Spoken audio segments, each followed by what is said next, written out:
He bought the ranch for $5, thinking it was empty, just scorched earth, broken fences, and a silence he could finally rest in.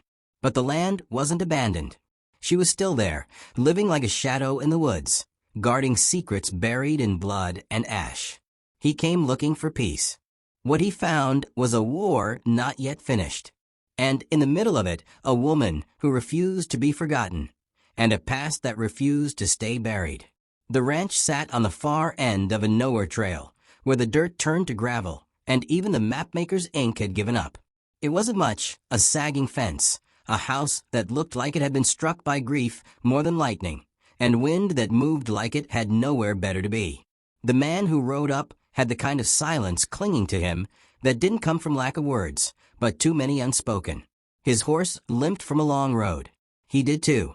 He climbed down slow, boots touching dust like it might reject him. In his coat pocket, a folded deed crinkled with sweat and age. $5 and a signature from a lawyer who drank truth with his bourbon had made this land his. But ownership didn't change the smell, old ash and wet rot. The front door swung crooked on one hinge, like it still remembered the last time someone slammed it in fear. He stood there a long while, eyes not on the house, but on the ground. Blood had dried here once. A long time ago, maybe, but the land still remembered. Inside, the air was thick with abandonment. Mice scattered. Floorboards sighed under his weight. Half the roof had collapsed, exposing rafters to open sky. He dropped his bag in a corner and sat on what used to be a hearth. The fireplace was black with soot, the stones cracked. Above it, something remained. Half a family photo, edges burned, faces half erased. A girl's eyes stared out untouched, solemn and stubborn. He didn't light a fire that night. Didn't unpack much. Just leaned against the wall, coat still on, hat low, revolver within reach. A man didn't get sleep easy in a place that felt watched. The next morning, he found a trap already set by the chicken coop, rusted but recently used. The tracks around it were small, careful. Not varmint. Not child. Something in between. He followed them through the brittle grass, past the broken barn, toward the woods. There, hanging from a branch like it belonged to some ritual, was a squirrel, gutted clean, hung by twine, drying in the breeze. Fresh. Hours old. He didn't call out. Just stood there a while, letting the wind speak. Behind him, leaves rustled. Not animal. Not wind. She stepped from behind a pine, with a bow in hand, drawn and aimed, as calm as if she were swatting a fly. Her clothes weren't clothes, scraps of hide and stitched canvas, layers meant for weather and war. Dirt smudged her face like war paint. Her eyes were coyote sharp, measuring him the way a trap measures weight before snapping shut. "You're on my land," she said. "No," he replied, voice steady low. "I'm on mine." She didn't lower the bow. "You don't belong here. Don't reckon you do, either." A flicker of something crossed her face, amusement or maybe warning. She didn't shoot, didn't run, just vanished into the trees, leaving him with a silence again. He returned to the house, not surprised when his bag had been moved. Not stolen, just checked. The squirrel now hung on his porch beside her own catch. A message or maybe a line drawn. He stayed, repaired the well pump, patched a part of the roof with tarp, hauled debris from the barn until his back throbbed. Every day, signs of her, boot prints, traps, the smell of rabbit stew drifting downwind, but never her shadow. They shared the land without speaking. He'd leave coffee beans by the chopping stump. Once in a while, jerky would appear in return. One night, rain threatened. He brought in firewood and tried to light the hearth. The wood hissed, and smoke curled into the room instead of up the chimney. Coughing, cursing, he shoved open the front door. She stood at the edge of the porch, water trickling down her brow. She didn't flinch at the smoke, didn't ask to come in. Just watched him like she was waiting for something to give. "You plan to squat here forever?" he asked, wiping sweat from his forehead. She didn't blink. "You're the squatter. I've got a deed." She spat into the dirt. "Deeds ain't blood. My people bled for this place." The wind shifted. Smoke thinned.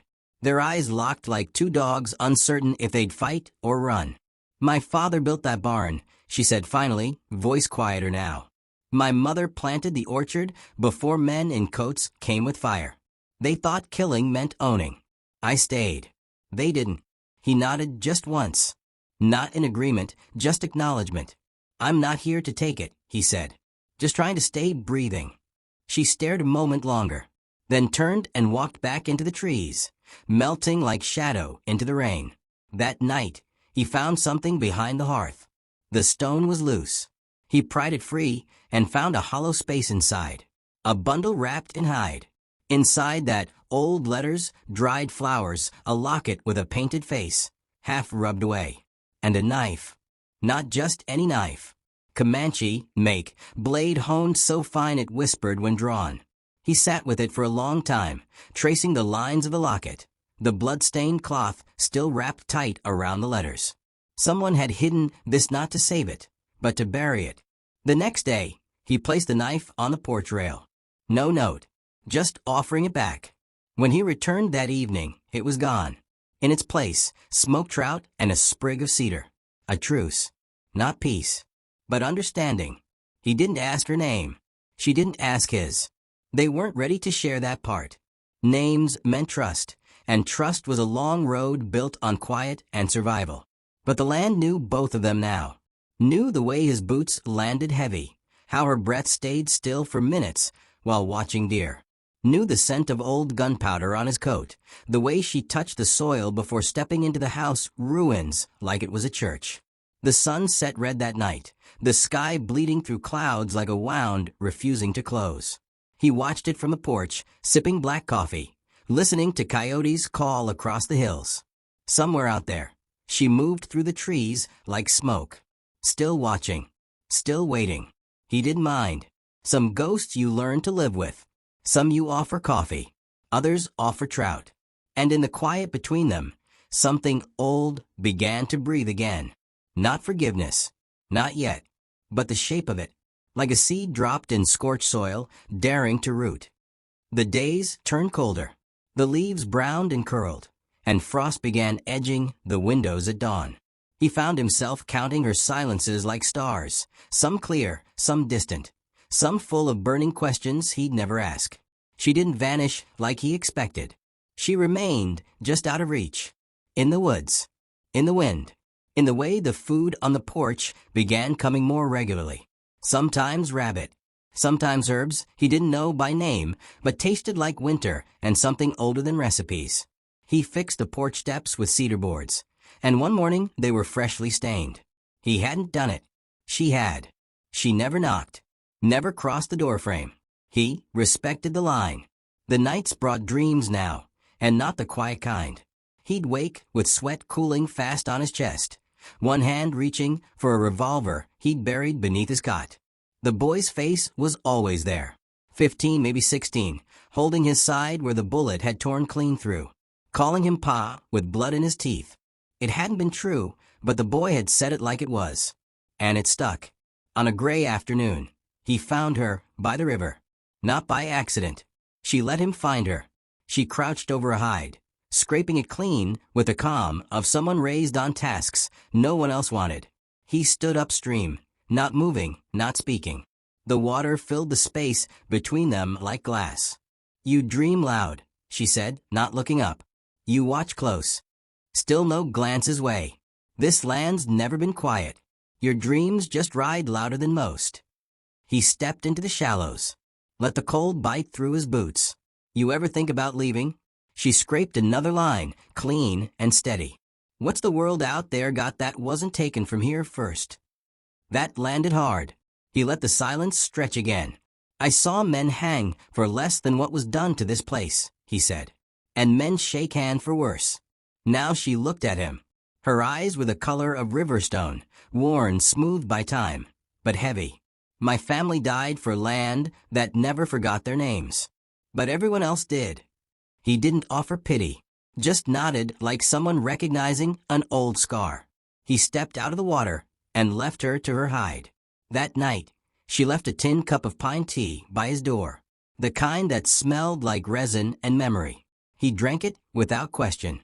They were past poison now, past suspicion, if not quite into safety. The next week, a man rode up. Alone. Clean boots. Silver-threaded vest. A voice like money, and a face like nothing stuck to it too long. He didn't dismount, just tipped his hat and leaned on the pommel like he owned the horizon. Afternoon, the rider said, eyes flicking over the house like appraising a corpse. Fine place. Got history, don't it? The man leaned on the post with his hand close to his sidearm. Not for sale. Oh, I didn't say that. Just a fan of fine properties with interesting pasts. The rider scanned the tree line.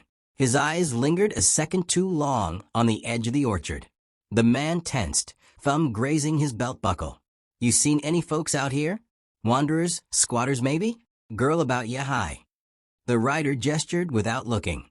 Wild sort. Some bloodlines need pruning, you understand. The air chilled. I've seen nothing but wind and coyotes, the man replied. The rider's smile thinned. Well, you see anything worth reporting, you let someone know. We pay for truth. He turned his horse and rode off without another word. His tracks stayed sharp long after his scent had faded. The man didn't go back inside. He stood on the porch until the moon rose, until the night birds started whispering again. She was already there.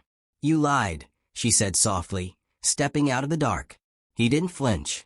Seemed the right kind of wrong. She moved closer, just enough that the light from the lantern touched her cheek. There was a new scar there, barely healed, thin like wire. Fresh. You know who he is? She asked. No. But I've met his kind. Land pirates with silver tongues. Burn what they can't buy. Erase what they can't bury. She nodded once, slow. He was there the night my father fell. Burned the barn while my mother screamed. I hid under floorboards with my sister. She didn't make it. The man's hand tightened on the porch rail. She noticed. I stayed, she said. They left thinking ash meant silence. He watched her for a long moment. The wind kicked up and rattled the pine needles overhead. What's your name? He asked, voice low. She looked away. Names are for graves and owners. He didn't press. Just stepped aside and left the door open behind him. She didn't follow. But when he woke the next morning, there were boot prints beside his cot and a sprig of sage on the windowsill. She'd looked in. Maybe more. Later that day, while patching the fence, he found a shallow pit near the orchard. Inside, bones. Human. Small. He covered them again, slower this time. No prayers. Just hands and dirt and the weight of things not spoken. That night, she returned. Sat across from him by the fire. No words. Just shared warmth. He poured her coffee. She didn't thank him, but she drank. After a long while, she reached into her satchel and placed something on the floor between them. A scrap of cloth. Blood-stained. Wrapped tight around something hard. He unwrapped it slow. A silver hairpin. Broken clean in two. My mother's, she said. They kept it. I took it back. He handed it back without asking questions. She took it and leaned back against the hearth like it belonged to her spine. I should have killed him, she murmured. Not yet, the man said. Better to wait. Let the dead sleep a little longer before we join them. She looked at him for a long time. You speak like you've buried too many. I have. Their eyes met and held. Not a promise. Not yet. But the beginnings of one. Outside, the wind picked up. Inside, two strangers sat with ghosts and coffee, and for once, neither ran from the firelight. When she left, she took nothing. But the door creaked behind her like it wished she'd stayed. The days grew sharper. Cold wind carried the scent of snow down from the high ridges, and the sky held its light like a secret. He'd fixed the roof as best he could, nailed old tin over the holes, and sealed them with tar and spit. It held. Mostly. She came more often now, not speaking, not asking, just appearing like part of the land. Sometimes she brought meat. Sometimes tools. Once she left a pair of handmade gloves on the windowsill. He wore them without comment. The stitches weren't neat, but they were strong. They worked the land side by side, rarely with words. She moved with quiet efficiency, chopping kindling, checking traps, tending to what little grew under frost. He watched her sometimes, how she scanned the trees before stepping into open ground, how she never turned her back to the hills. She didn't trust peace. He didn't blame her. One morning, she handed him a carved length of bone. He turned it over in his hands. A whistle. For signal, she said. He nodded, tucking it into his coat. In case trouble rides. Her expression didn't change, but something softened behind her eyes. She trusted him with that whistle. Trusted he'd come if it sounded. He began teaching her to shoot. She resisted at first, said arrows were quieter, more honest, but he persisted. Not for violence, for defense. He taught her how to check a chamber, how to listen for the click, how to feel the weight of a bullet before trusting it to fly. She learned fast. You've killed before, he said one afternoon as she hit the target 3 times in a row. I was raised to die. Didn't seem fair not to take some with me. He didn't smile, but he understood. The best survivors were the ones who'd already made peace with their ghosts. Late that evening, while clearing the barn, he found a floorboard that wasn't quite right. It shifted when he stepped on it, not loose, just waiting. He pried it up and beneath it, buried in dry earth, was a ledger. It was wrapped in canvas and sealed with wax, brittle with age. Inside were pages of names, dates, payments, his ranch's history in ink. Her family name appeared again and again, clean, proud. Mulridge. Then the ink changed. New names. Strange signatures. Pages torn out. And finally at the end a sheriff's seal, one he recognized from a badge now long buried, granting the land to a company that no longer existed. He brought it to her under moonlight. She read it in silence, face unreadable. They stole it twice, she whispered. Once with fire, once with paper. He handed her the locket he'd kept hidden. She didn't take it. That yours, she said. You found it. I'm not the one who lost it. She looked at him. A breath caught somewhere between pain and gratitude, then turned back to the fire. Do you know what they did to my mother? She asked. He didn't answer. Some truths were already carved into the way someone carried themselves. She didn't die in the fire. They made her watch. Then they left her alive to make a point. His jaw tightened. Not from surprise, but from confirmation. She crawled into the creek and bled out with my name on her lips. He didn't offer comfort. Just sat beside her, the fire crackling between them like a heartbeat. Later, they buried the ledger behind the barn. She insisted on it. The dead should rest together. 2 days later, they saw the rider again. Not alone this time. 3 men behind him, all dressed sharp. Eyes cold, guns resting too easy on their hips. They didn't dismount. Evening, the lead said, same silver-threaded vest, same fox's smile. Heard this land change hands. Thought we'd check in. The man stepped forward, hand on his belt, not on his gun. It's not for sale.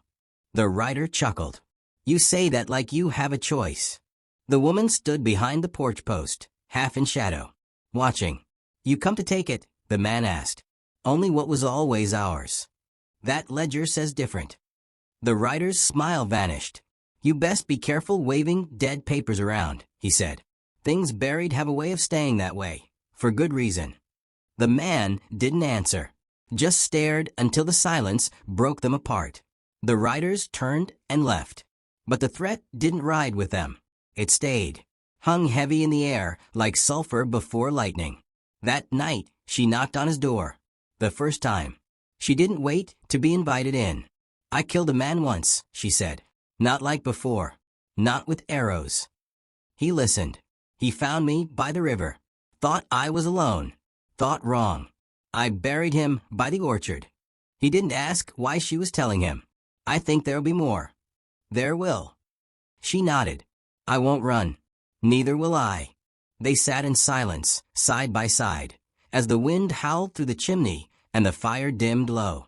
She left before dawn, but her scent lingered, pine smoke, leather, and something wild. The next morning, the barn was smoldering.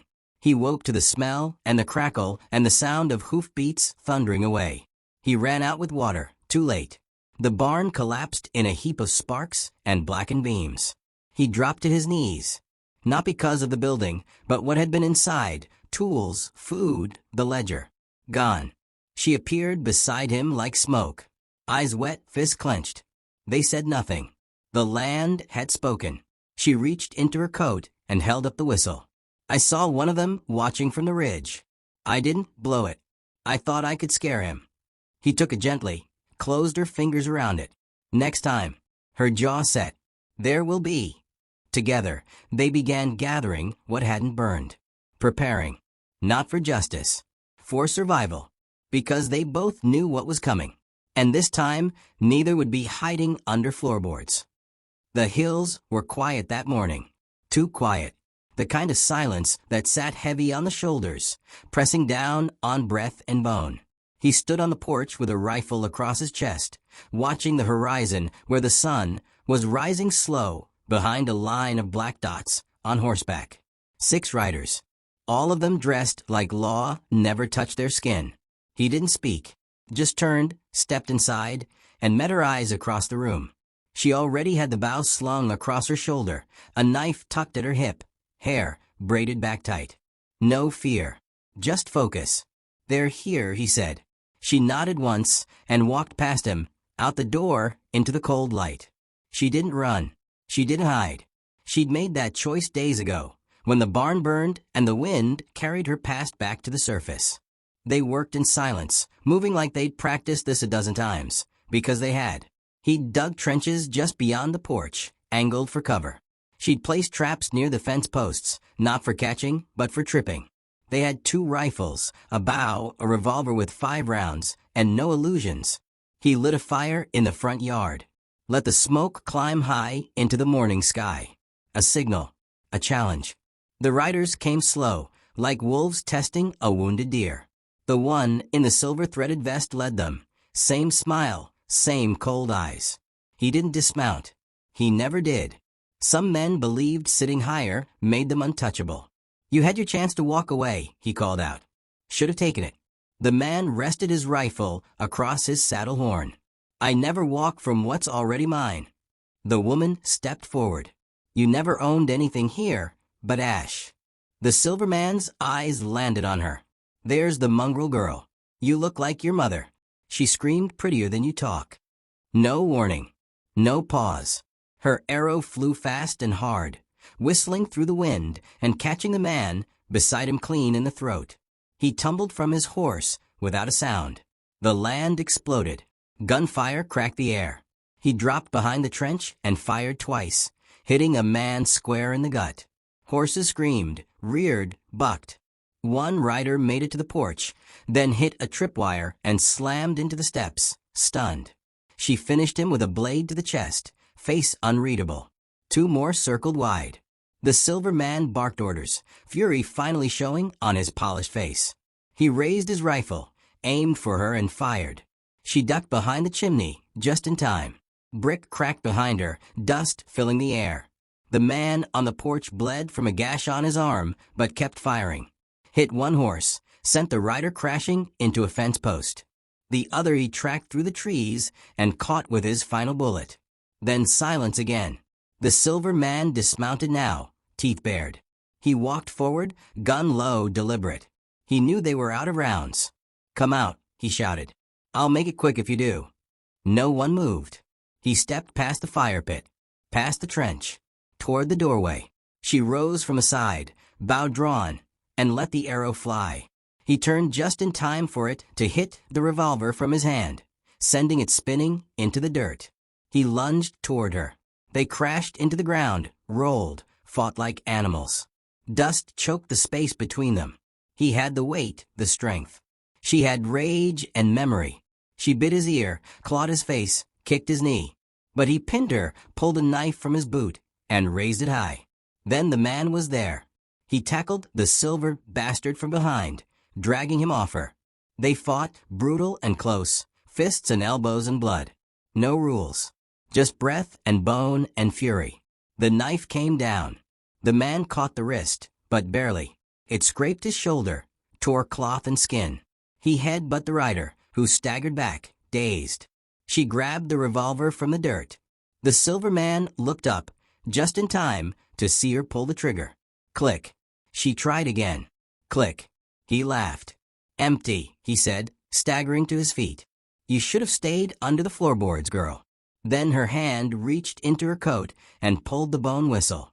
She blew it. The sound sliced the air, sharp, eerie, alive. From the treeline, 3 figures appeared. Locals. Men who owed quiet debts. A blacksmith with a broken nose. A trapper who once saw her mend a coyote's paw. And the widow who'd sold him roofing nails for free. They fired. The silver man jerked back, 3 bullets, blooming red, across his chest. He fell to his knees. Looked up at her. "Your kind never wins," he said. She stepped close. "My kind survives." And he fell forward, dead in the dust. The wind stilled. Smoke rose from the wreckage of the fight. The others came down from the ridge, rifles lowered, eyes wide. No one said much. There wasn't much to say.